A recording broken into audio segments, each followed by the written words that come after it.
ఒక బండరాయిని తలకాయ మీద వేసి బాదుతా అదేదో వాడు చాలా తలనొప్పుల్లో ఉన్నాడండి, చాలా కష్టాల్లో ఉన్నాడండి, వాడు ఇలా చచ్చిపోవడమే మంచిదండి అని చెప్తే ఎట్లుంటుందో అట్లుంది ఇవాళ రాసిన ఒక వార్త.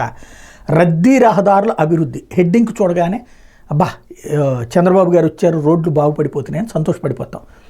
ఆ కింద కూడా ప్రభుత్వ ప్రైవేటు భాగస్వామ్యంతో 1600 కిలోమీటర్ల విస్తరణ, సలహా సంస్థ ద్వారా డిపిఆర్ తయారీ అంటూ ఏదో ఒక అడ్వైజరీ సంస్థ చేస్తున్నారు. 1600 కిలోమీటర్ల రోడ్లు వేస్తారట చంద్రబాబు గారు, సూపర్. అందులో ఉన్న రోడ్లు ఎక్స్పాండ్ చేస్తారట, R&B రోడ్లు ఎక్స్పాండ్ చేస్తారట, హైవేస్ లాగా మారుస్తారట, సూపర్ అని సంతోషపడిపోతాం.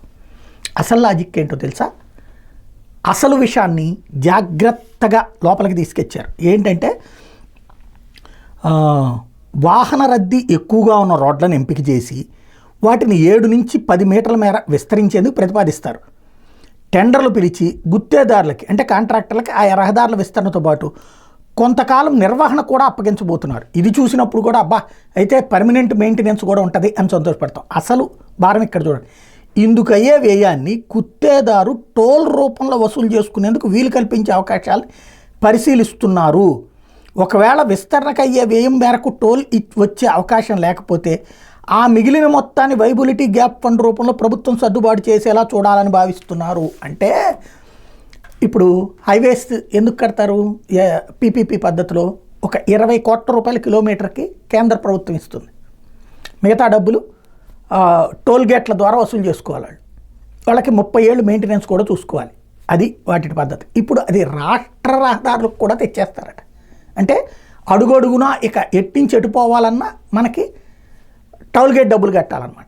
ఇప్పటిదాకా అయితే 4 వీలర్లకి వాటికే కడుతున్నాం, టోల్ గేట్ల దగ్గర 2 వీలర్లకు లేదు. మరి ఇక్కడ 2 వీలర్ కూడా అని అడుగుతారని తెలియదు. ఎందుకంటే రాష్ట్ర రహదారుల్లో 4 వీలర్లును లారీలే కాదు వచ్చేవి, లారీలు తక్కువే, 4 వీలర్లకి ఉంటుంటాయి, 2 వీలర్లు ఎక్కువ తిరుగుతుంటాయి. మరి టోల్ గేట్లు వసూలు చేసుకునేటువంటి కల్చర్ మొన్ననే పవన్ కళ్యాణ్ పేరుతో నేను మొన్ననే ప్రస్తావించాను. పవన్ కళ్యాణ్ పేరుతో ఒకటి సర్క్యులేట్ అవుతుంది.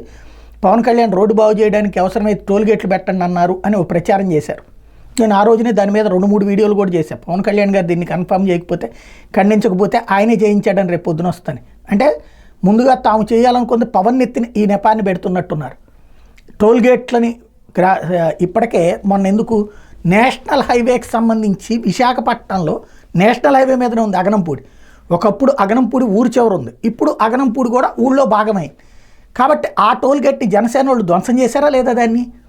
అదే సందర్భంలో అగనంపూడి టోల్ గేట్ రద్దు చేస్తామని చెప్పి స్వయంగా పవన్ కళ్యాణ్ చెప్పారా లేదా?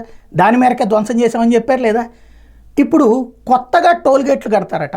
టోల్ గేట్లు పెట్టి స్టేట్ హైవేస్ మీద, అంటే ఇప్పుడు for example Vijayawada to Pamarru కొంత హైవే ఉంది, నేషనల్ హైవే. అక్కడ ఎట్లాగూ ఛార్జ్ చేస్తారు. పామర్రును ఇటు అవనగడ్డ నాగాలంక ఇటు రూట్కి వెళ్తే ఇది స్టేట్ హైవే. ఇప్పుడు అక్కడ పన్ను వసూలు చేస్తారనమాట. అదే సందర్భంలో ఇటు నున్న నూజివీడు ఈ రూటు స్టేట్ హైవే, ఇప్పుడు దానికి పన్ను వసూలు చేస్తారనమాట. రోడ్డును కొంచెం పెంచుతారు, పన్ను వసూలు చేస్తారనమాట, టోల్ ట్యాక్స్ వసూలు చేస్తారు.